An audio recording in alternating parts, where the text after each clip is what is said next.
ఈరోజే చైత్ర సోమవారం ఎంతో పవిత్రమైన విశేషమైన రోజు. మరి ఇంతటి విశేషమైన రోజు ఈ కథలను విన్నా, చదివినా, చెప్పినా, వినిపించినా జన్మల పాపాలు తొలగి కోటి జన్మల పుణ్యం వస్తుంది, సకల శుభాలు కలుగుతాయి. మరి ఆ కథలేంటో ఇప్పుడు ఈ వీడియోలో తెలుసుకుందాం.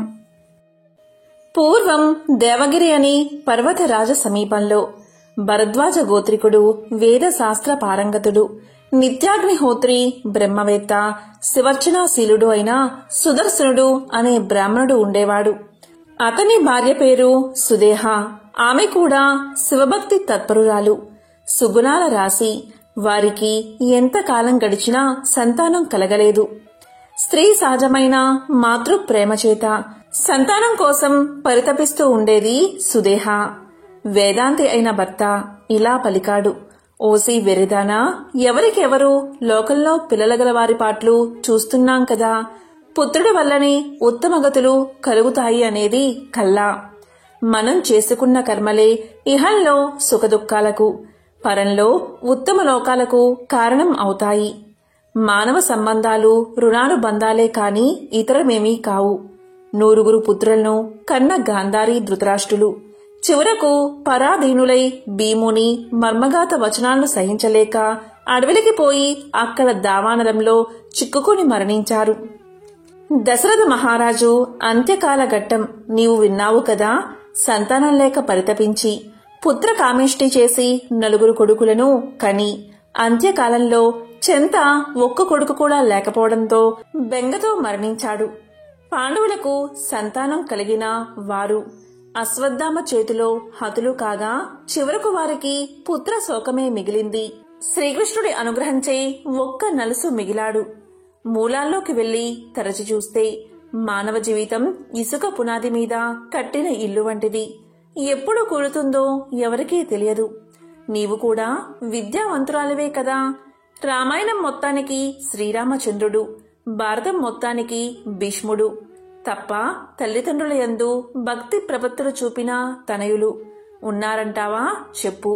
ఇంతకీ ఈశ్వర సంకల్పం ఎలా ఉందో అంటూ సాంత్వన వచనాలు పలికి ఓదార్చేవాడు.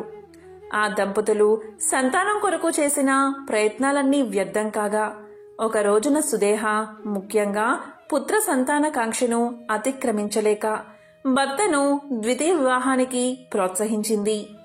దానివల్ల వచ్చే అనర్థాలను సుధర్ముడు ఆమెకు ఎన్నో విధాలా చెప్పి చూశాడు. కాని అవి ఆమె చెవికి ఎక్కలేదు. భార్య ప్రోత్సాహంతో ఆమెకు స్వయంగా చెల్లెలు అయిన గస్మా అనే కన్యను సుధర్ముడు యథాశాస్త్రీయంగా వివాహం చేసుకుని కాపురానికి తీసుకొచ్చాడు. ఆమె కూడా తీవ్రమైన శివభక్తి తత్పరాలు కనుక ఆ ముగ్గురు నిత్యం శివారాధనలో మునిగి తేలుతూ శివుని కథల్నే చెప్పుకుంటూ నృత్య, గీత, వినోదాలతో పొద్దు పుచ్చుతూ సంతోషంతో కాలక్షేపం చేసుకుంటూ వచ్చారు. ప్రతి నిత్యం పార్థివ లింగార్చన అనంతరం ఆ నిర్మాల్యాన్ని గస్మ సమీపమందున్న చెరువులో విసర్జిస్తూ వచ్చింది. ఇలా కొంతకాలం గడవగా శంకర అనుగ్రహించే గస్మ నెలతప్పింది. ఆమెకు అక్కగారైన సుదేహ దాసిదానికంటే ఎక్కువగా సేవలు చేస్తూ వచ్చింది. క్రమంగా గర్భం వృద్ధి చెంది నెలలు నిండగా ఒక శుభలగ్నంలో సౌభాగ్య రేఖావళి యుక్తుడు తేజస్శాలి అయిన కుమారుని కన్నది గస్మా. చంద్రోదయానికి పాల సముద్రం ఉప్పొంగినట్లు పుత్రోదయంతో కుటుంబ సభ్యులు, బంధువులు, ఇరుగు పొరుగు వారు అందరూ ఉప్పొంగిపోయారు. ఉయ్యాల తొట్టెలోని బాలుడి బోసినవ్వులకు ఇంట్లోని వారంతా ఇంతెంత అనరాని ఆనందాన్ని పొందారు. బాలుడు పెరిగి పెద్దవాడవుతున్నాడు. అతి చంచలమైన మనసు యొక్క వ్యాపారం కోతి చేష్టల వంటిది కదా. దేనిమీదకు దూకుతుందో తెలియదు. ద్వేషం అనేది బుద్ధికి పుట్టిన కుష్టు వంటిది. బాలుడు పెరిగి పెద్దవాడయ్యే కొలది సుదేహ మనసులో ద్వేషం కూడా అధికం కాజొచ్చింది.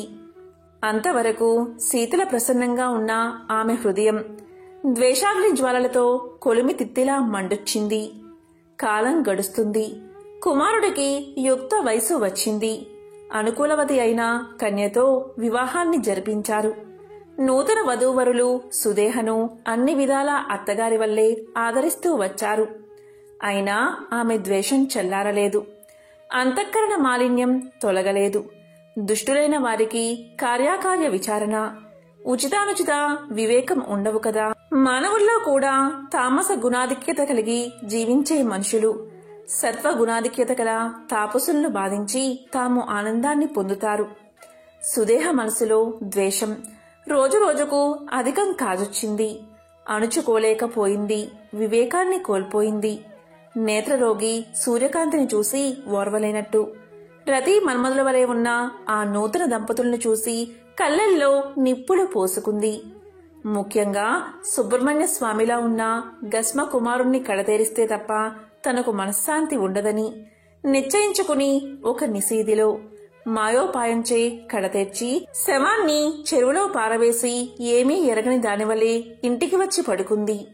ఉదయమే ఇంట్లోని వారు లేచి రక్తసిక్తమైన శయ్యను చూసి కుమారుడు కనిపించకపోయేసరికి హతాశులై దుఃఖించారు. అలాంటి సమయంలో కూడా సుధర్ముడు, గస్మ ఆమె కోడలు శివపూజను మానలేదు. యథావిధిగా గస్మ మధ్యాహ్నం పూజ తర్వాత శివ నిర్మాల్యాన్ని విసర్జించడానికి అంటే పడేయడానికి చెరువు వద్దకు వచ్చేసరికి కుమారుడు అమ్మా అంటూ ఆప్యాయంగా పలకరిస్తూ వచ్చి ఆమె పాదాలకు నమస్కారం చేశాడు. ఆమె హత్యకు గురైన తన కుమారుడు సజీవుడై తిరిగి రావడం కేవలం భక్తవత్సలుడైన శివుడి అనుగ్రహంగా భావించి భక్తి పారవస్యంతో శరీరం పులకాంకితం కాగా ఆనంద అశ్రువులు చెక్కిలపై జారా చేతులు జోడించి శంకరుణ్ణి అనేక విధాలా స్తుతించింది. దాంతో శంకరుడు ప్రత్యక్షమై వరాన్ని కోరుకోమన్నాడు. దానికి గస్మ ఇలా పలికింది: తండ్రి ఈశ్వర, ఈ విషయంలో నా అక్కగారైన సుదేహను శిక్షించకు. నన్ను అనుగ్రహించినట్లుగాని నువ్విక్కడ స్థిరుడవై ఉండి నీ దర్శనానికి వచ్చే భక్తులకు కూడా అనుగ్రహాన్ని ప్రసాదించు అని ప్రార్థించింది. ఆనాటి నుండి శంకరుడు గస్మ పేరుతో గస్మేశ్వర జ్యోతిర్లింగంగా స్థిరపడి భక్తులకు భోగ మోక్షాలను ప్రసాదిస్తున్నాడు. ఇది పరమ పవిత్రమైన కథ. ఇదే గస్మేశ్వర జ్యోతిర్లింగ ఆవిర్భావ కథ. శివుడు పూర్వం యమునా నదీ తీరంలో పరమ పావనమైన ఒక దివ్య దేశమున్నది. ఈ దేశాన్ని చిత్రవర్మ అనే రాజు పరిపాలన చేసేవాడు. ఈ కథ స్కాంద పురాణంలోనిది. కృతయుగానికి సంబంధించిన కథ ఇది. ఆ చిత్రవర్మ రాజుకి మొత్తం 8 మంది పుత్రులు. ఆ తరువాత చివరగా ఒక పుత్రిక కలిగింది. ఇంతమంది పుత్రులు తర్వాత అమ్మాయి పుట్టింది కాబట్టి చిత్రవర్మకు ఈమంటే అధిక వాత్సల్యం. అందువల్ల చిత్రవర్మ జ్యోతిష్య శాస్త్రవేత్తలను పిలిపించి జాతకం మొత్తం చూపించి భవిష్యత్తు ఎలా ఉంటుంది అని అడిగాడు. అప్పుడు జ్యోతిష్యులు చక్కగా ఈమె జాతకాన్ని పరిశీలించి తరువాత ఇలా చెప్పారు: మహారాజా, ఈమె అన్ని సౌభాగ్యాలతోనూ బాసిల్లుతుంది కాబట్టి ఈమెకు సీమంతిని అనే పేరు పెట్టండి అని తీర్మానించారు. ఆ తరువాత వాళ్ళు ఆమె జాతక ఫలాలు ఈ విధంగా చెప్పారు: ఈమె గొప్ప స్త్రీ అవుతుందని, సరస్వతి వలె అన్ని కళల్లోనూ రాణిస్తుంది అని, రతీదేవి వంటి సౌందర్యము, దమయంతి వంటి పాతివ్రత్య శోభ ఉంటుందని, అరుంధతి వంటి తేజస్సు ఉంటుందని ఇలా అనేక రకాలుగా వివరించారు. ఈమె యొక్క ఆయుష్ గొప్పది, సౌభాగ్యం గొప్పది అని చెప్పారు. అయితే ఇక్కడ వచ్చిన చిక్కేమిటి అంటే అందరు పండితులది ఇదే అభిప్రాయం అయితే ఒక్కరు మాత్రం ఇలా చెప్పారు: కాని మహారాజా, నాకు మాత్రం జాతకంలో ఒక దోషం కనబడుతున్నది అని పలికాడు. అదేంటి అంటే వివాహమైన కొద్ది కాలానికే ఈమె భర్తను కోల్పోవలసి రావచ్చు అని సూచన చేశాడు రాజుకి. ఈ మాట వినగానే రాజు హతాశుడయ్యాడు. ఇది చాలా దుర్భరమైన మాట. ఇలా కాలం గడుస్తుంది. పాప పెరుగుతూ ఉంది. పెరిగే కొద్దీ చదువులో ప్రావీణ్యం సంపాదించింది. శాస్త్ర గ్రంథాల్లో ప్రావీణ్యం సంపాదించింది. ఒకరోజు హఠాత్తుగా ఈమె చెలికత్తెల్లో ఒక చెలికత్తె ఆమెతో ఇలా చెప్పింది: చిన్నప్పుడు మీ నాన్నగారు నీ జాతకం జ్యోతిష్యులకు చూపించినప్పుడు మేము ఒక వార్త విన్నాం. నీకు తెలుసా అని అడిగారు. నాకు తెలియదు అని చెప్పింది సీమంతిని. అమ్మాయికి ఈ విషయం తెలియనివ్వలేదు ఆమె తండ్రి. స్త్రీ చాపల్యం చేత ఆ చెలికత్త ఇలా చెప్పింది: సీమంతిని నీకు వివాహమైన కొద్ది కాలానికే భర్త దూరమవుతాడట అని చెప్పింది. ఆ మాటలు విన్న తర్వాత సీమంతిని చాలా బాధపడింది. ఎందుకంటే వివాహ వయసు వస్తున్నది ఆమెకి. ఇప్పుడు ఏమి చెయ్యాలా అని పరిపరి విధాలా ఆమె ఆలోచిస్తూ ఉండగా ఆమెకు ఒక ఆలోచన వచ్చింది. గురువులను ఆశ్రయించాలి అని. ఇది చాలా ముఖ్యమైన విషయం కనుక ఏ సమస్య వచ్చినా భయపడకుండా ఎలా పరిష్కరించుకోవాలో తెలుసుకోవాలి. ఎందుకంటే శాస్త్రాలలో సమస్యలతో పాటు పరిష్కార మార్గాలు చాలా ఉంటాయి. వెంటనే సీమంతిని వాళ్ళ యొక్క గురువైనటువంటి యాజ్ఞవల్క మహాముని భార్య అయిన మైత్రేయిని ఆశ్రయించింది. ఋషిపత్ని మైత్రేయి సామాన్యురాలు కాదు. ఉపనిషత్తుల్లో ఈమె గురించి చెప్పబడి ఉన్నది. ఈమె గొప్ప బ్రహ్మజ్ఞాన సంపన్నురాలు. అప్పుడు మైత్రేయి సీమంతిని చూసి ఇలా పలికింది. తల్లి, ఏమిటి నీ కోరిక అనగాని సీమంతిని మైత్రేయి పాదాలకు నమస్కారం చేసి ఇలా పలికింది. తల్లి, ఏ సత్కర్మ వల్ల చక్కని సౌభాగ్యం వర్ధిల్లుతుందో, దీర్ఘ సుమంగళితత్వం లభిస్తుందో ఆ విధమైన సత్కర్మ గురించి తెలియచెయ్యమ్మా అని కోరింది. ఎందుకు అంటే బహుశాస్త్రాలు తెలిసిన దానవు. అలాగే గురువు ద్వారా వచ్చిన ఉపాయాన్ని ఆచరించిన వారు ధన్యులు అవుతారు. కనుక నిన్ను శరణు వేడుతున్నాను. నన్ను కరుణించి దీర్ఘసుమంగళి అగునట్లు అనుగ్రహించు తల్లి అని కోరింది. అప్పుడు మైత్రేయి కొంచెం సేపు ఆలోచించి శాస్త్రాలన్నీ మన్నం చేసుకుని ఒక సరైన ఉపాయాన్ని సూచించింది. ఓ రాజకన్యా, విను. శ్రీ గౌరిని, శంకరుణ్ణి నీలకంఠయుక్తంగా ఆరాధించు. ఎలా అంటే నీలకంఠుడు అని పరమేశ్వరుడితో ఉన్న గౌరీదేవిని ఆరాధించు. ఇలా ఆరాధించడం వల్ల ఆపదలు, భయాలు తొలగిపోతాయి. శుభ్రమైన వస్త్రాలు ధరించి ప్రాతకాల పూజ చేసి అటుపై పగలంతా నియమబద్ధంగా శివస్మరణం చేసుకుంటూ ఇంద్రియాలను నిగ్రహించుకోవాలి. అలాగే వాక్కుని నిగ్రహించుకోవాలి. కోపం పనికిరాదు. అనవసరపు మాటలు అస్సలు మాట్లాడకూడదు. నిందా వాక్యాలు చేయకూడదు. ఇవన్నీ కూడా నియమాలు. శివ సంబంధమైన శాస్త్రంలో ఏమి చెప్పారో తెలుసుకుని కపటం లేని హృదయంతో ఆరాధన చెయ్యాలి. ఆరాధన చేసేటప్పుడు శివ అష్టోత్తర శతనామావళి, అలాగే గౌరీ అష్టోత్తర శతనామావళి కూడా చెయ్యాలి. శివ పార్వతులను ఇద్దరినీ కలిపి ఆరాధించాలి. పూజ తర్వాత పవిత్ర జీవనం గడిపేవారికి భోజనం పెట్టి ముత్తైదువులకు పసుపు కుంకుమ అందించి వస్త్రాలు ఇచ్చి ఆరాధించాలి. ఇలా చేసే సమయంలో ఏవైనా ఆపదలు రావచ్చు, ఏవైనా సమస్యలు రావచ్చు. అయినప్పటికీ చలించకూడదు. ప్రారబ్ధ కర్మ తప్పించుకోవాలని చేసే వ్రతాలలో పరీక్షలు అధికంగా ఉంటాయి. అయినా వాటిని తట్టుకుని ఆచరిస్తేనే శుభ ఫలితాలు కలుగుతాయి. ఇలా చేయడం వల్ల శివపార్వతుల అనుగ్రహం వల్ల ఆపదలు అనే సముద్రాన్ని సులభంగా దాటిపోతావు. నీకు ఇష్టం లేనిది నీ జీవితంలో జరగనే జరగదు. ఇది శివ పూజా మహత్యం. ఇలా శివపూజా మహత్యం వల్ల ఎలాంటి సంఘటన నుంచైనా బయట పడతారు అని చెప్పినా తనకు ఉపదేశం చేసినటువంటి గురుస్వరూపిణి అయిన మైత్రేయికి నమస్కరించి వ్రతం ఆరంభించడం మొదలుపెట్టింది. అప్పటికి వివాహం కూడా నిశ్చయం కాలేదు. కన్యగా ఉన్నప్పుడే గురువుల ద్వారా గ్రహించి వ్రతాచరణ చేయడం మొదలుపెట్టింది. నిత్యము సోమవార వ్రతాన్ని ఆచరిస్తున్నది. ఇంతలో తండ్రి చక్కని ఒక సంబంధాన్ని తీసుకువచ్చాడు. అది ఎటువంటి సంబంధము అంటే నలచక్రవర్తి వంశానికి చెందిన యువకుడు. ఇంతకన్నా భాగ్యం ఏమున్నది? అందుకే ఇది కృతయుగం నాటి కథ అని మనం చెప్పవచ్చు. నలచక్రవర్తి అప్పటి రాజు. నలచక్రవర్తి యొక్క భార్య పేరు దమయంతి. ఆ పుణ్య దంపతుల పుత్రుడు ఇంద్రసేన మహారాజు. ఆ ఇంద్రసేనుడి తనయుడే చంద్రాగదుడు, అంటే ఇప్పుడు వరుడిగా వచ్చినవాడు. అనగా నలచక్రవర్తి యొక్క మనవడు. పైగా అద్భుతమైన సౌందర్యం కలిగినవాడు. ఈ సంబంధం బాగా నచ్చి వివాహం నిశ్చయమైంది. వివాహం కూడా జరిగింది. వివాహం జరిగిన కొద్ది రోజులకే అల్లుడికి యమునలో విహరించాలని కోరిక కలిగింది. అందుకు తగ్గట్లుగానే మామగారు అన్ని ఏర్పాట్లు చేశారు. అల్లుడు యమునా నదీ తీరంలో తన పరివారంతో సహా విహరిస్తున్న సమయంలో యమునా నది పొంగు ఉధృతమై పడవ కొట్టుకుపోయింది. వార్త వెంటనే రాజుగారికి తెలిసింది. మామగారు యమునా నదీ తీరానికి వచ్చి ఎంతో విలపించారు. ఈ సంఘటనకు పుర ప్రజలందరూ బాధపడ్డారు. అందరి మృతదేహాలు వచ్చాయి కాని చంద్రాగతుడి మృతదేహం రాలేదు. అంటే మృతదేహం కూడా కొట్టుకుపోయింది అని భావించారు. అందరూ ఎంతగానో బాధపడ్డారు. కూతురికి ఎలా చెప్పాలి అని బాధపడ్డాడు రాజు.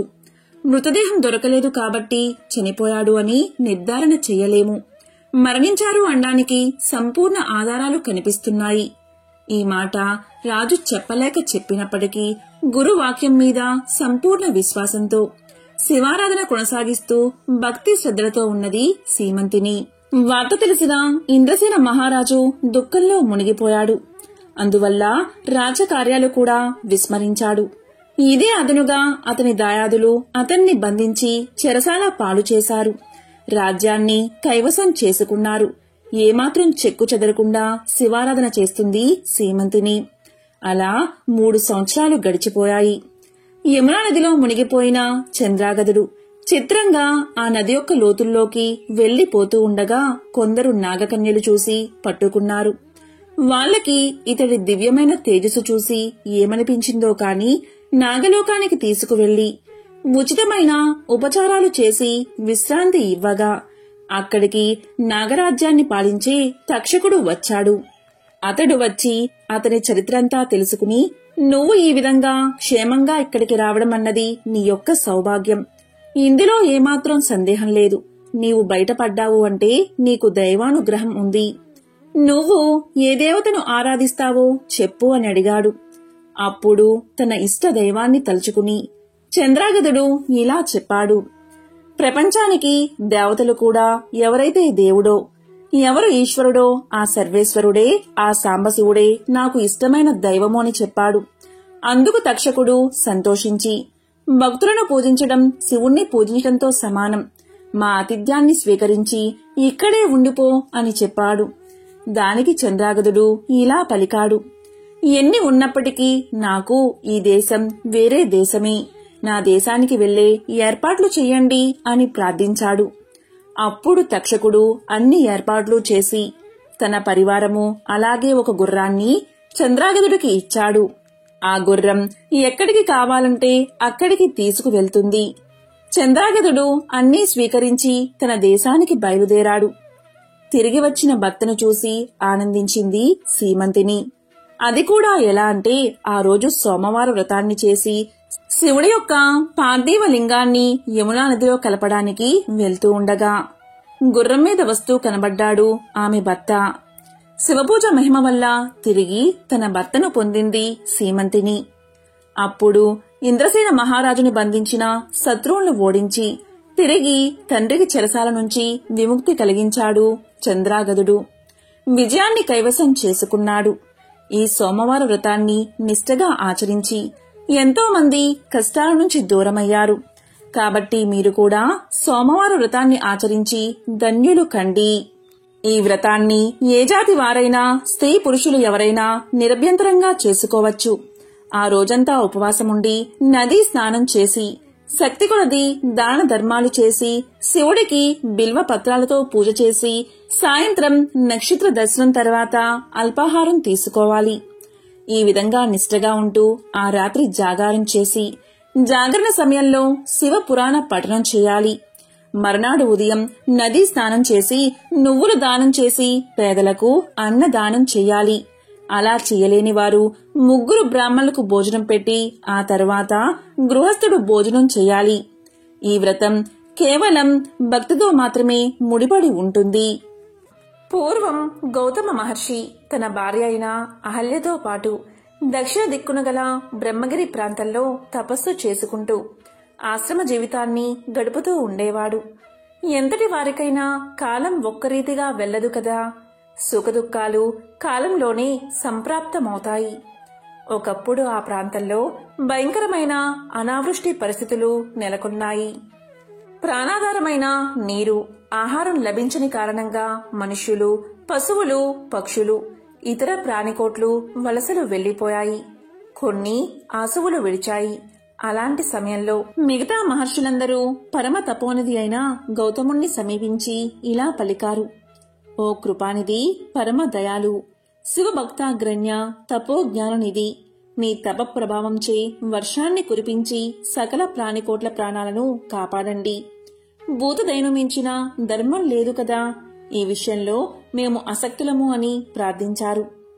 దీనితో ధర్మనిరతుడు, సకల ప్రాణిహితుడు, సకలాన్యాయ పారంగతుడు అయిన గౌతముడు వరుణదేవుణ్ణి ఉద్దేశించి సాత్వికమైన తపస్సును చేశాడు. దీంతో వరుణుడు ప్రీతుడై వరాన్ని కోరుకోమన్నాడు. అప్పుడు గౌతముడు ఇలా పలికాడు: వరుణదేవా, శాశ్వత ఫలాలు ఇచ్చేది, స్థిరమైన పుణ్యాలను ఆగణ్యంగా ఒసగేది, సకల ప్రాణికోట్లకు జీవనాధారమైనది, సిరి సంపదలకు ఆలవాలమైనది అయిన అక్షయ జలాలను అనుగ్రహించండి అని ప్రార్థించాడు. మహర్షి పరోపకార బుద్ధికి సంతోషించిన వరుణుడు చెయ్యి లోతు గోతును తవ్వమని ఆదేశించాడు. అప్పుడు గౌతముడు అలాగే చేశాడు. జలాధిపతి అయిన వరుణుడు దానిని మధురమైన అక్షయ జలాలతో నింపి ఇలా ఆశీర్వదించాడు: ఓ మహర్షి, ఈ జలాలు అక్షయమొకటే కాక ఇది గొప్ప తీర్థమై నీ పేరుతో ప్రసిద్ధిని పొందుతుంది. ఇక్కడ చేసిన తపస్సు, హోమం, దేవయజ్ఞం, పితృతర్పణం, శ్రాద్ధ కర్మలు, దానాదులు ఇవన్నీ కూడా అక్షయ పుణ్యలోకాలను మానవులకు ప్రసాదిస్తాయి. ఇలా పలికి అంతర్ధానమయ్యాడు వరుణుడు. ఆ అక్షయ జలంతో ఆ ప్రాంతమంతా సస్యశ్యామలమైనది, కరువు అనేది లేకుండా మాయమైనది. అనేక మంది మునులు తమ తమ భార్యాబిడ్డలతో, పశు సంపదతో అక్కడకు వచ్చి స్థిర నివాసం ఏర్పాటు చేసుకున్నారు. శ్రవణ సుఖాన్ని ఇచ్చే పక్షి గణాల కిలకిలా రావాలతో ఆ వనమంతా శోభావితమైనది.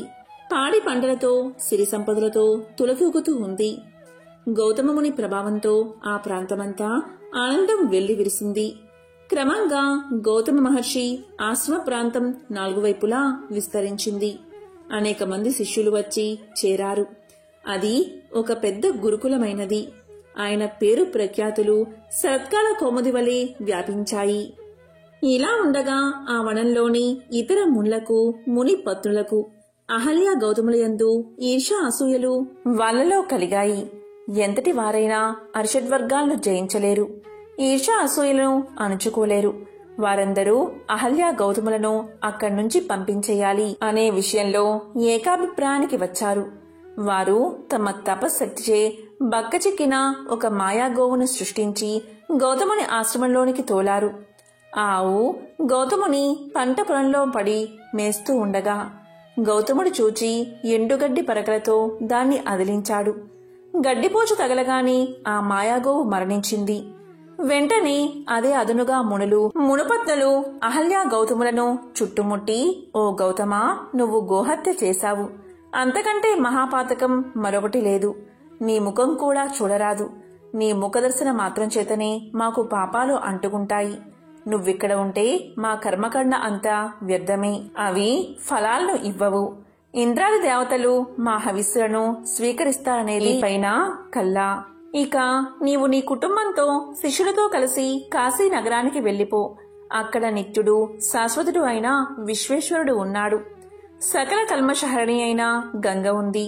శాశ్వతంగా అక్కడ ఉండిపో అని నిందించారు. ఇంకా అనేక నింద్యా వాక్యాలను పలికి దూషించారు. మునుల కాపట్యాన్ని గ్రహించలేని గౌతముడు భార్యతో కలిసి కాశీ నగరానికి చేరుకున్నాడు. చేరుకుని తీవ్రమైన తపస్సుకు ఉపక్రమించాడు. దీంతో శివుడు ప్రత్యక్షమై గౌతమ మునికి బ్రహ్మగిరిని చేరుకుని అక్కడే తపస్సును కొనసాగించమని చెప్పాడు. గౌతముడు కాశీ నగరాన్ని వదిలి కొద్ది రోజులు పయనించి భార్యతో కలిసి బ్రహ్మగిరికి వచ్చి చేరాడు.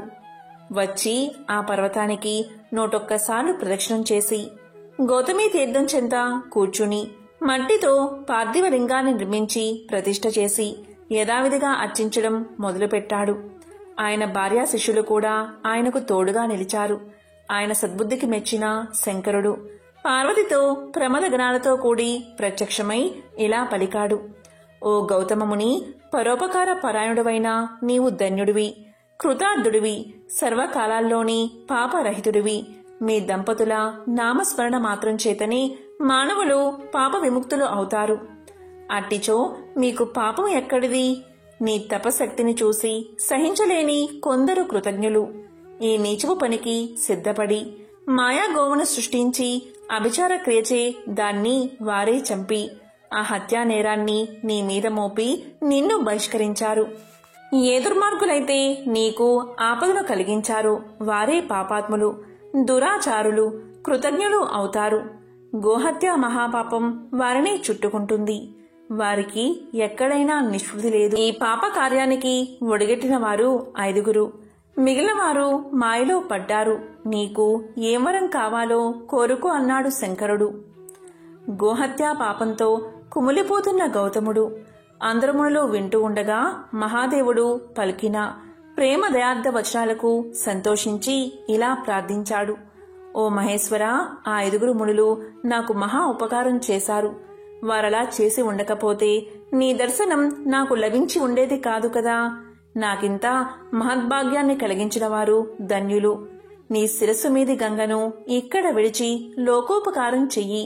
నేనింతకంటే కోరేదేదీ లేదు అని పలకగానే భక్తవత్సలుడైన గంగాధరుడు సంతోషించి తన జటాజూటమునందలి గంగను అక్కడ విడిచి దానికి పుష్కర ప్రభావాన్ని కల్పించాడు. దేవతలు మరియు అక్కడి శివభక్తులైన మునుల కోరికచే తానక్కడ త్రయంబకేశ్వర నామంతో జ్యోతిర్లింగ స్వరూపంగా ఉండిపోయాడు. గౌతముణ్ణి శంకరుడు ఇలా ఆశీర్వదించాడు. ఓ మహర్షి, ఇక ఈ పైన ఈ జలాలు అక్షయంగా ప్రవహిస్తాయి. ఇది గొప్ప తీర్థమవుతుంది. ఈ దివ్యవాహిని నీ పేరుతో గౌతమీ నదిగా దక్షిణ భారత ఖండంలో ప్రసిద్ధి వహించి ప్రజలచే నిత్యం పూజలందుకుంటుంది. ఇది దక్షిణ గంగగా వాసికెక్కుతుంది. దీని మహిమ వర్ణనాతీతం. దీన్ని ఆశ్రయించిన మనుషులకు ఈ గంగా సకల సంపదలను ఇస్తుంది. ఇలా ఆశీర్వదించి అంతర్ధానమయ్యాడు మహేశ్వరుడు. పూర్వకాలంలో విదిశా పట్టణం ఉండేది. ఆ పట్టణం సర్వ సంపదలతో తులతూగుతూ ఉండేది.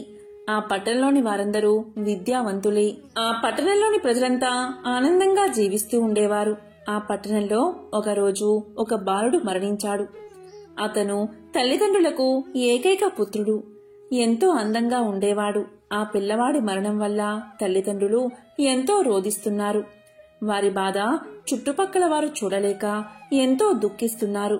చివరకు ఆ పసివాడిని శ్మశానానికి తీసుకుపోయారు. అక్కడ కూడా తల్లిదండ్రులు, బంధువులు ఎంతో విలపిస్తున్నారు. పాతి పెట్టకుండా కాలం వెళ్లబుచ్చుతున్నారు. కాని కార్యాన్ని చేయడం లేదు. అప్పుడు ఒక గెద్ద వారి దగ్గరకు వచ్చి వారితో ఇలా పలుకుతుంది. మీరు పిల్లవాడి శరీరం ఇక్కడ పెట్టి పెద్దగా ఎడడం కాదు. అదిగో సూర్యుడు అస్తమిస్తున్నాడు. దెయ్యాలు, భూతాలు, ప్రేత పిశాచాలు భూమికి వచ్చే సమయమవుతుంది. వాటి వల్ల మీకు అపాయం కలగవచ్చు. పుట్టినవారు గిట్టక తప్పదు. మరణించిన వారి వెంట జీవించిన వారు పోరు కదా. జనన మరణాలు ప్రాణులకు సహజం. చనిపోయిన వారు మీరు ఏడ్చినంత మాత్రాన తిరిగి వస్తారా? ఇదంతా తెలిసి కూడా వెర్రివారిలా ఎందుకు ఏడుస్తున్నారు? ఏడుపు మాని ఇంటికి పొండి, లేకపోతే మీ ప్రాణాలకు హాని కలుగుతుంది అని గెద్ద శ్రద్ధగా చెప్పింది. గెద్ద మాటలకు వారంతా భయపడి వారంతా బాలుణ్ణి అక్కడే విడిచిపోతూ ఉంటారు. అంతలో అక్కడికి ఒక నక్క వస్తుంది. అది ఇలా పలుకుతుంది. గెద్ద చెప్పినవన్నీ అబద్ధాలే. దాని మాటలు నమ్మి మీరందరూ భయపడకండి. ఈ బాలుడు ఎంతో అందంగా ఉన్నాడు. చక్కని ముక్కుతో, అందమైన ముఖంతో చూడ చక్కగా ఉన్నాడు. ఇంతటి అందమైన బాలుణ్ణి విడిచి వెళ్లడానికి మీకు కాలు ఎలా వచ్చాయి? ఎంతో ఎత్తైన జుట్టుతో, బంగారం వంటి దేహంతో ఉన్న ఈ బాలుణ్ణి మీరు ఎలా మరుస్తారు? ఇంతటి అందమైన ఆకారం చనిపోవడం చూస్తే నాకే కన్నీళ్లు ఆగడం లేదు. కాబట్టి కొంత సమయం ఇక్కడే వేచి ఉండండి. దేవుడు క్రూరుడు కాదు కదా. దయ కలిగితే ఈ బాలుని బతికించవచ్చు. ఇంకా పొద్దు ఉన్నది, సమయం ఉన్నది కాబట్టి భయపడక మీరు ఇక్కడే ఉండండి. దయామయుడైన ఆ మహాశివుణ్ణి భక్తితో ప్రార్థించండి. అలా చేస్తే మీ పని ఫలిస్తుందని నక్క వారితో చెప్పింది. నక్క మాటలకు వారందరికీ ప్రాణం లేచినట్లు అయ్యింది. ఎంతో ఆశతో ఆ బాలుడి చుట్టూ కూర్చున్నారు. చేతులు బాలుడి దేహంపై పెట్టి నిమురుతున్నారు. భగవంతుణ్ణి ధ్యానిస్తూ కూర్చుని ఉన్నారు. ఆ బాలుణ్ణి తలుచుకుంటూ ఏడుస్తున్నారు. గెద్ద మళ్లీ వారి వైపు చూసి ఇలా పలికింది. మీరు వెర్రివారి వలె ఉన్నారు. నక్క టక్కరిది, బుద్ధి లేనిది, శవం వికృతమైనది, శవం కలతప్పింది, ప్రాణం తిరిగి రావడం అస్సలు జరగదు. యముడు చాలా గటికుడు, మూర్ఖుడు. మీరు ఎంత ఏడ్చినా అతని మనసు కరగదు. ఇక ఈ బాలుడిపై ఆశను వదిలేయండి. అతనికి మంచిగతులు కలగడానికి దాన ధర్మాలు చేయండి, శ్రాద్ధ కర్మలు చేయండి అని గద్ద హితోపదేశం చేసింది. గద్ద ఇలా చెప్తూ ఉండగా నక్క దాని మాటలకు అడ్డం వచ్చి ఇలా మొదలుపెట్టింది. ఈ గద్ద మాటలు శుద్ధ అబద్ధాలు. గద్ద మనసు క్రూరమైనది. దానికి ఏది వస్తే అదే మాట్లాడుతుంది. ఏ సమయంలో ఏం జరుగుతుందో ఎవరికి తెలుసు కనుక దయచేసి బాలుణ్ణి వదిలి వెళ్ళకండి. ఏ సమయంలో ఏం జరుగుతుందో ఎవరికీ తెలియదు కాబట్టి ఆ మహాశివుణ్ణి ప్రార్థించండి. మీ ప్రయత్నం విఫలమైతే అప్పుడే బాలుణ్ణి విడిచిపోండి. ఇప్పుడే త్వరపడి ఇంటికి వెళ్లి ఏం చేస్తారు? చేతనైన పని ఇప్పుడే చెయ్యండి అని పలికింది. నక్క మాటలకు గద్ద ఆశ్చర్యం కలిగింది. దాంతో గద్ద ఇలా పలికింది. ఇంతకాలం నుంచి మరణించిన జీవులు తిరిగి బతకడం నేనెప్పుడూ చూసి ఎరగను. నక్క ఒట్టి జిత్తుల మారి. చనిపోయిన వారు మరొక గర్భంలో జన్మిస్తారు, వేరొక రూపాన్ని ధరిస్తారు, తిరిగి ఈ భూమి మీద మళ్లీ తిరుగుతారు. మనం వారిని గుర్తించలేము, వారు కూడా మన్ని గుర్తించలేరు. ఈ నక్క తెలివి తక్కువది, కపట బుద్ధితో మిమ్మల్ని మోసగిస్తుంది. శవం ఏమిటి, జీవించడం ఏమిటి ఎవరైనా వింటే నవ్వుతారు. పుత్ర శోకం వల్ల మీ వివేకం చాలా వరకు నశించిపోయింది. ఉన్న కాస్త ఆ మతిని కూడా మీకు ఈ నక్క పోగొడుతుంది. అజ్ఞానులై మీరు ఇక్కడ ఉండవద్దని గద్ద చెప్పింది. ఆ మాటలు విన్నా అక్కడి వారు బోరున ఏడ్చారు, నిరాశ చెందారు, బిడ్డను విడిచిపోవాలని నిర్ణయించుకున్నారు. దీంతో నక్క వారిని అడ్డగించి ఇలా పలికింది. నా మాటలు నమ్మండి. ఆ గద్ద మాటలు నమ్మితే చిక్కులో పడిపోతారు. మరణించి జీవించిన వారు చాలామందే ఉన్నారు. కరుణాసాగరుడు అయిన రఘురాముడు మరణించిన భూసర కుమారుణ్ణి రక్షించలేదా? ఈ కథ మీరు వినలేదా? ఇలాంటివి అనేకం ఉన్నాయి. ఈ గద్ద మాటలను అస్సలు నమ్మకండి అని తెలియచేసింది. దీంతో అందరూ సంతోషించి శవం చుట్టూ కూర్చుని ఉన్నారు. ఇంతలో సూర్యుడు అస్తమించాడు. నక్క గద్ద ఆకలితో బాధపడుతున్నాయి. నక్క పగటిపూట ఆహారం తినదు, గద్ద చీకటిలో ఆహారాన్ని తినదు. వీళ్లంతా పగలు వచ్చారు కాబట్టి వీళ్ళని వెళ్లమని చెప్తే ఆ బాలుణ్ణే తినవచ్చని గద్ద ఆలోచన. ఇక నక్క వీరు వెళ్తే పగలే ఆ బాలుణ్ణి గద్ద ఆరగించి తనకు చీకటి పడ్డాక ఆహారం లేకుండా చేస్తుందని తనకు వచ్చిన మాటలు చెబుతూ వారిని వెళ్లకుండా చేసింది. చీకటి పడ్డాక ఆ బాలుణ్ణి తినవచ్చని నక్క ఆలోచన. ఇలా గద్ద నక్క తమ తమ ఆకలి తీర్చుకోవడానికి వాదోపవాదనలు సాగించాయి. ఇక బాలుడి బంధువులు దుఃఖం వల్ల మతి భ్రమించి ఉన్నారు. వారికి ఈ కపట తంత్రాలు అర్థం కాలేదు. ఇక సూర్యుడు అస్తమించాక శ్మశాన భూమిలో సంచరించడానికి శంకరుడు విచ్చేశాడు. అతను దయామయుడు, దీనులకు దిక్కు, మొక్కిన వారికి చిక్కులు లేకుండా చేస్తాడు. ఆ మహాశివుడు చూపే దయకు హద్దులు ఉండవు. ఆపద్బాంధవుడు, తలపై నెలవంకతో మొలపై పులితోలుతో ఆ దేవుడు వెలుగుతూ ఉంటాడు. అలా వచ్చిన శంకరుడికి బాలుడు బంధువులు ఏడుస్తున్నా ఏడుపులు వినిపించాయి. వెంటనే వారి దగ్గర ప్రత్యక్షం అయ్యాడు. భక్తులారా, నన్ను శరణు వేడుతున్నారు, మీకు ఏం కావాలో కోరుకోండి అన్నారు. వెంటనే అందరూ కూడా మహాశివుడి పాదాలపై పడి సాష్టాంగ నమస్కారం చేశారు. భక్తి భావంతో కొలిచారు. దేవా, మహాదేవా, మా మొర ఆలకించి ప్రత్యక్షం అయ్యావా? నీ సన్నిధానంలో మా చిక్కులన్నీ విడిపోయాయి, మా రోగాలు తొలగిపోయాయి. ఈ బాలుడి ప్రాణాలు ఇచ్చి బతికించమని ప్రార్థించారు. వారి మొరకు శంకరుడి మనసు కరిగిపోయింది. వెంటనే బాలుడు నిద్రలోంచి లేచినట్లుగా లేచి కూర్చున్నాడు. శంకరుడు ఇలా పలికాడు. ఈ బాలుడు నిండు నూరేళ్లు బతుకుతాడు అని చెప్పి ఆకలితో ఉన్న నక్క గద్దలకు అసలు ఆకలి బాధే తెలియకుండా వరాన్ని ప్రసాదించాడు. ఇలా వరాన్ని ప్రసాదించి శివుడు అంతర్ధానమయ్యాడు. సజీవుడైన బాలుణ్ణి చూసి ఎంతో ఆనందంతో అందరూ కౌగిలించుకున్నారు. కాబట్టి ఆ మహాశివుణ్ణి భక్తితో ఆరాధించిన వారికి ఆలస్యమైనా సరే ముక్తి లభిస్తుంది, కోరిన కోరికలు తీరతాయి. తెలియదు కాబట్టి ఆ మహాశివుణ్ణి ప్రార్థించండి. మీ ప్రయత్నం విఫలమైతే అప్పుడే బాలుని విడిచిపోండి. ఇప్పుడే త్వరపడి ఇంటికి వెళ్లి ఏం చేస్తారు, చేతనైన పని ఇప్పుడే చెయ్యండి అని పలికింది. నక్క మాటలకు గద్ద ఆశ్చర్యం కలిగింది. దాంతో గద్ద ఇలా పలికింది, ఇంతకాలం నుంచి మరణించిన జీవులు తిరిగి బతకడం నేనెప్పుడూ చూసి ఎరగను. నక్క ఒట్టి జిత్తుల మారి చనిపోయిన వారు మరొక గర్భంలో జన్మిస్తారు, వేరొక రూపాన్ని ధరిస్తారు, తిరిగి ఈ భూమి మీద మళ్లీ తిరుగుతారు. మనం వారిని గుర్తించలేము, వారు కూడా మన్ని గుర్తించలేరు. ఈ నక్క తెలివి తక్కువది, కపట బుద్ధితో మిమ్మల్ని మోసగిస్తుంది. శవం ఏమిటి, జీవించడం ఏమిటి, ఎవరైనా వింటే నవ్వుతారు. పుత్ర శోకం వల్ల మీ వివేకం చాలా వరకు నశించిపోయింది. ఉన్న కాస్త ఆ మతిని కూడా మీకు ఈ నక్క పోగొడుతుంది. అజ్ఞానులై మీరు ఇక్కడ ఉండవద్దని గద్ద చెప్పింది. ఆ మాటలు విన్నా అక్కడి వారు బోరున ఏడ్చారు, నిరాశ చెందారు, బిడ్డను విడిచిపోవాలని నిర్ణయించుకున్నారు. దీంతో నక్క వారిని అడ్డగించి ఇలా పలికింది, నా మాటలు నమ్మండి. ఆ గద్ద మాటలు నమ్మితే చిక్కులో పడిపోతారు. మరణించి జీవించిన వారు చాలామందే ఉన్నారు. కరుణాసాగరుడు అయిన రఘురాముడు మరణించిన భూసుర కుమారుణ్ణి రక్షించలేదా? ఈ కథ మీరు వినలేదా? ఇలాంటివి అనేకం ఉన్నాయి. ఈ గద్ద మాటలను అస్సలు నమ్మకండి అని తెలియచేసింది. దీంతో అందరూ సంతోషించి శవం చుట్టూ కూర్చుని ఉన్నారు. ఇంతలో సూర్యుడు అస్తమించాడు. నక్క గద్ద ఆకలితో బాధపడుతున్నాయి. నక్క పగటిపూట ఆహారం తినదు, గద్ద చీకటిలో ఆహారాన్ని తినదు. వీళ్లంతా పగలు వచ్చారు కాబట్టి వీళ్ళని వెళ్లమని చెప్తే ఆ బాలుణ్ణే తినవచ్చని గద్ద ఆలోచన. ఇక నక్క వీరు వెళ్తే పగలే ఆ బాలుణ్ణి గద్ద ఆరగించి తనకు చీకటి పడ్డాక ఆహారం లేకుండా చేస్తుందని తనకు వచ్చిన మాటలు చెబుతూ వారిని వెళ్లకుండా చేసింది. చీకటి పడ్డాక ఆ బాలుణ్ణి తినవచ్చని నక్క ఆలోచన.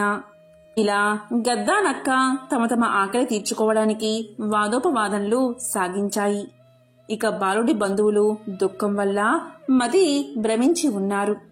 వారికి ఈ కపట తంత్రాలు అర్థం కాలేదు. ఇక సూర్యుడు అస్తమించాక శ్మశాన భూమిలో సంచరించడానికి శంకరుడు విచ్చేశాడు. అతను దయామయుడు, దీనులకు దిక్కు, మొక్కిన వారికి చిక్కులు లేకుండా చేస్తాడు. ఆ మహాశివుడు చూపే దయకు హద్దులు ఉండవు. ఆపద్ బాంధవుడు, తలపై నిలవంకతో మొలపై పులితోలుతో ఆ దేవుడు వెలుగుతూ ఉంటాడు. అలా వచ్చిన శంకరుడికి బాలుడు బంధువులు ఏడుస్తున్నా ఏడుపులు వినిపించాయి. వెంటనే వారి దగ్గర ప్రత్యక్షం అయ్యాడు. భక్తులారా, నన్ను శరణు వేడుతున్నారు, మీకు ఏం కావాలో కోరుకోండి అన్నారు. వెంటనే అందరూ కూడా మహాశివుడి పాదాలపై పడి సాష్టాంగ నమస్కారం చేశారు. భక్తి భావంతో కొలిచారు. దేవా, మహాదేవా, మా మొర ఆలకించి ప్రత్యక్షం అయ్యావా? నీ సన్నిధానంలో మా చిక్కులన్నీ విడిపోయాయి, మా రోగాలు తొలగిపోయాయి. ఈ బాలుడి ప్రాణాలు ఇచ్చి బతికించమని ప్రార్థించారు. వారి మొరకు శంకరుడి మనసు కరిగిపోయింది. వెంటనే బాలుడు నిద్ర నుంచి లేచినట్లుగా లేచి కూర్చున్నాడు. శంకరుడు ఇలా పలికాడు, ఈ బాలుడు నిండు నూరేళ్లు బతుకుతాడు అని చెప్పి ఆకలితో ఉన్న నక్క గద్దలకు అసలు ఆకలి బాధే తెలియకుండా వరాన్ని ప్రసాదించాడు. ఇలా వరాన్ని ప్రసాదించి శివుడు అంతర్ధానమయ్యాడు. సజీవుడైన బాలుణ్ణి చూసి ఎంతో ఆనందంతో అందరూ కౌగిలించుకున్నారు. కాబట్టి ఆ మహాశివుణ్ణి భక్తితో ఆరాధించిన వారికి ఆలస్యమైనా సరే ముక్తి లభిస్తుంది, కోరిన కోరికలు తీరతాయి. ఈ కథలను విన్నంతనే జన్మల పాపాలు తొలగి కోటి జన్మల పుణ్యం వస్తుంది. ఆ మహాశివుడి ఆశీస్సులు తప్పకుండా మీకు కలుగుతాయి. ఓం నమః శివాయ. ఓం నమో నారాయణాయ.